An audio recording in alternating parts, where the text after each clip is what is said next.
बोलो एकादशी मैया की जय, श्री कृष्ण जी भगवान की जय। हरे कृष्णा।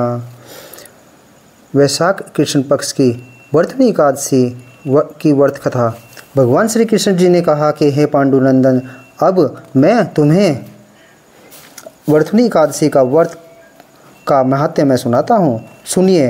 वैशाख के कृष्ण पद की एकादशी का नाम वर्तनी एकादशी है। इसी वर्तनी एकादशी का व्रत करने के महाराज मानदाता ने मोक्ष की प्राप्ति की थी और अनेकों मधुमार इत्यादि राजाओं ने इस एकादशी के व्रत को करके मुक्ति को प्राप्त किया था। अनेक प्रकार की तपस्याएं हजारों लाखों वर्ष करने पर भी जो फल प्राप्त नहीं होता है वह वैशाख के कृष्ण पक्ष की एकादशी के व्रत करने से प्राप्त होता है। अतएव इस एकादशी का व्रत प्राणी मात्र को करना चाहिए। सूर्य ग्रहण में जो कुरुक्षेत्र में विधिवत स्नान पूजन कर 100 बार स्वर्णदान करने का जो फल प्राप्त होता है, वही फल केवल वैशाख कृष्ण पक्ष की वर्तनी एकादशी का व्रत करने से मिलता है।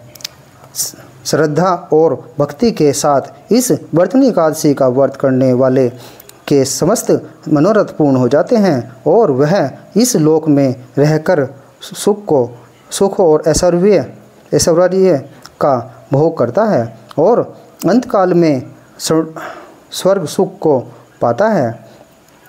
गजदान महादान पुण्य को देने वाला है और पाप एवं संताप का नाश करने वाला है। अश्वदान भी पुण्यप्रद है, मगर गजदान के समान नहीं है, पर भूमिदान का पुण्य अत्यंत ही महान है। उसकी तुलना में जो अश्वदान और गजदान एकदम तुच्छ है। भूमिदान से भी अधिक पुण्य फल तिलदान है और तिलदान से भी अधिक हेम दान है और स्वर्णदान से भी अधिक पुण्य अत्रदान है, अन्नदान है।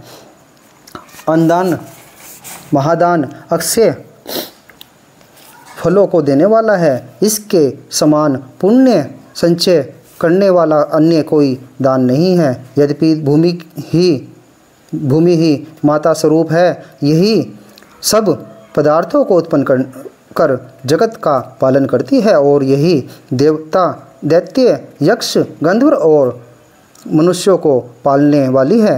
यद्यपि इससे भी अधिक और महान पुण्य अन्नदान में है, क्योंकि इससे भूखी आत्मा संतुष्ट हो आशीर्वाद देती है। यह दान यद्यपि पृथ्वी पर सर्वोपरि है, यथापि कन्यादान इससे भी अधिक पुण्यप्रद है, मनोरथों को पूर्ण करने वाला है। मगर अन्नदान और कन्यादान से भी श्रेष्ठ विद्यादान है। यह दान धर्म, अर्थ, काम और मोक्ष को देने वाला है। वैशाख मास के कृष्ण पक्ष की वर्तनी नाम की एकादशी का व्रत करने वालों को ये सभी पुण्य फल अनायास ही प्राप्त हो जाते हैं। शास्त्रों में बताया गया है कि जो दुष्ट मंद बुद्धि मनुष्य कन्या बेचकर धन प्राप्त करते हैं, वह महान पापी होते हैं। वह अनेक जन्मांतरों तक नरक में वास करते हैं, अंत में विरल योनि में जाते हैं। इसके विपरीत जो कोई कन्या को वस्त्र एवं अलंकारों से युक्त कर श्रद्धापूर्वक दान देते हैं, उसके पुण्य फल का पूर्ण स्वर्ण शेष शारदा और भगवान शंकर भी नहीं कर सकते हैं। व्रत करने वालों को दशमी के दिन सायंकाल ही समय एकादशी का व्रत करके संकल्प करना चाहिए। संकल्प करने के पश्चात कांसे के पात्र में भोजन नहीं करना चाहिए।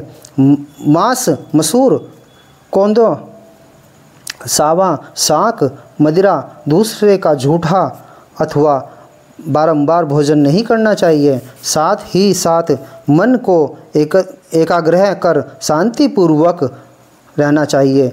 एकादशी के दिन प्रातःकाल नित्य कर्मों से नियुक्त हो स्नान कर भगवान का पूजन एवं भजन करना चाहिए। किसी प्रकार के बुरे भाव को मन में नहीं आने देना चाहिए, जैसे